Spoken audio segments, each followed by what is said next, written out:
If we were all given by magic the power to read each other's thoughts, I suppose the first effect would be almost all friendships would be dissolved. The second effect, however, might be excellent, for a world without any friends would be felt to be intolerable, and we should learn to like each other without needing a veil of illusion to conceal from ourselves that we did not think each other absolutely perfect. No man treats a motor car as foolishly as he treats another human being. When the car will not go, he does not attribute its annoying behavior to sin. He does not say, "You are a wicked motor car, and I shall not give you any more petrol until you go." He attempts to find out what is wrong and to set it right. Patience and boredom are closely related. Boredom, a certain kind of boredom, is really impatience. You don't like the way things are, they aren't interesting enough for you, so you decide, and boredom is a decision that you are bored. I say people who feel they must have a faith or religion in order to face life are showing a kind of cowardice, which in any other sphere would be considered contemptible. But when it is in the religious sphere it is thought admirable, and I cannot admire cowardice whatever sphere it is in. There was a footpath leading across fields to New Southgate, and I used to go there alone to watch the sunset and contemplate suicide. I did not, however, commit suicide, because I wished to know more of mathematics.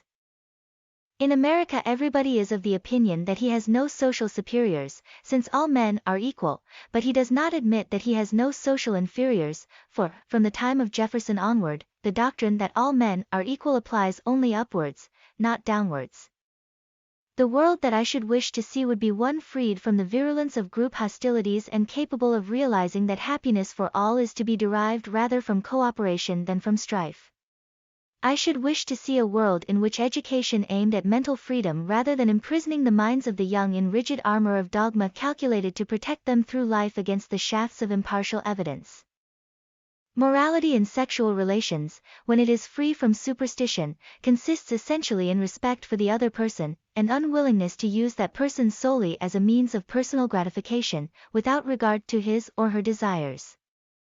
I must, before I die, find some way to say the essential thing that is in me, that I have never said yet, a thing that is not love or hate or pity or scorn, but the very breath of life, fierce and coming from far away, bringing into human life the vastness and the fearful passionless force of non-human things. I found one day in school a boy of medium size ill-treating a smaller boy. I expostulated, but he replied, "The bigs hit me, so I hit the babies, that's fair." In these words he epitomized the history of the human race. I think that there is far too much work done in the world, that immense harm is caused by the belief that work is virtuous, and that what needs to be preached in modern industrial countries is quite different from what always has been preached. Envy consists in seeing things never in themselves, but only in their relations. If you desire glory, you may envy Napoleon, but Napoleon envied Caesar, Caesar envied Alexander, and Alexander, I dare say, envied Hercules, who never existed. I hate the world and almost all the people in it. I hate the Labor Congress and the journalists who send men to be slaughtered, and the fathers who feel a smug pride when their sons are killed, and even the pacifists who keep saying human nature is essentially good, in spite of all the daily proofs to the contrary. I hate the planet and the human race. I am ashamed to belong to such a species. A generation that cannot endure boredom will be a generation of little men, of men unduly divorced from the slow process of nature, of men in whom every vital impulse slowly withers as though they were cut flowers in a vase.